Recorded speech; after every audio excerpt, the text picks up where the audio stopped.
A lot of time has passed. By the look of it, you've come up in the world. I could say the same about you. A mayor serves his city. I can see you're not entirely convinced. Can you blame me? I can't shake the feeling that you're gaming the system. Why did you stop being a vigilante?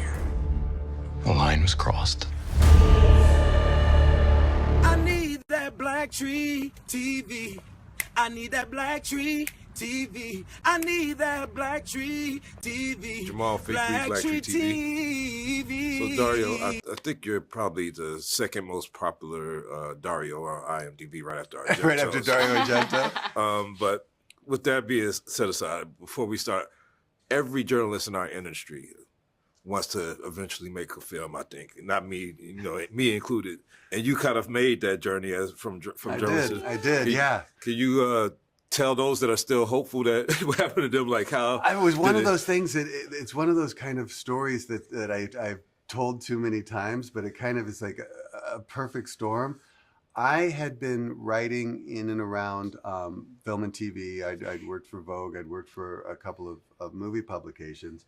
And some of my work fell in the lap of a couple of producers who were like, hey, do you want to try and write a movie? And I was like, I don't know anything about writing movies. And they're like, cool, we don't have any money. And I was like, okay. And that turned out to be Posse. And it was a long, arduous, crazy, teach myself how to do this thing. And I think it was a little bit of a different time where you could break in really by blind, dumb luck. But I do think the journey from journalism to screen is you think of something and then you report on it. And instead of it being real, you imagine it. So it kind of is an easy translation. I don't know easy, but yeah. Yeah.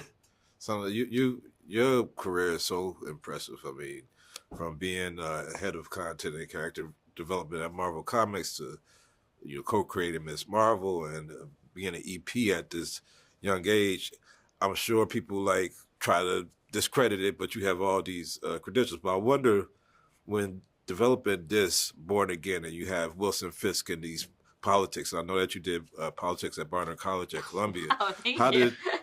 Did that help? Were you able to implement any of your political science degree into the molding of this new series? That's so funny. First of all, wow, thank you for knowing so much of my history. You really did your research. No, listen, I mean, I definitely, I feel like I'm like a failed political science nerd. I actually thought I was going to be a journalist. But, I think with Wilson Fisk, the thing that's most intriguing about him is that his current role in Daredevil Born Again is something that was inevitable. It's something from the first time that you saw him, that not really just about craving power, but he was craving control and possession of the city. And I think seeing him in this new light feels like it has all been leading up to this very big moment. And what he does with it is going to be sort of our fun challenge of this season and the next. But I think that is where we looked at it. I mean, politics aside, I don't know if I necessarily look at Wilson Fisk as a political figure. I think I look at him as a complicated, dangerous, but also someone who really loves New York. Yeah. Which, just like Matt Murdock. And that was really the starting point to tell that story.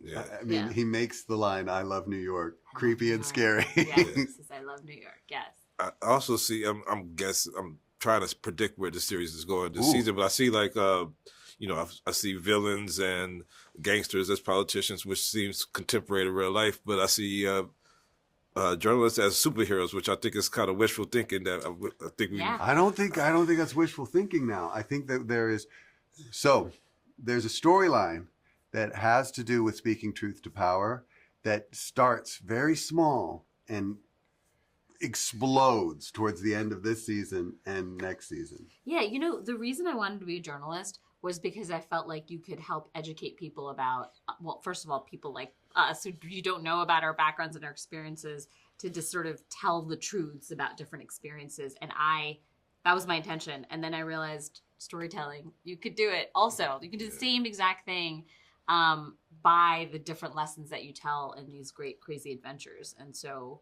I feel like my intention came through in a very different way.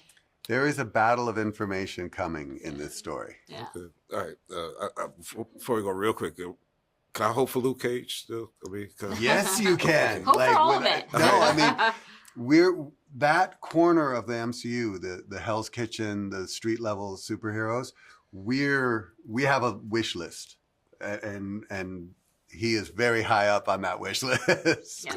Just make sure people watch the show. we will. Thank you for your time. Thank you so much. A real pleasure.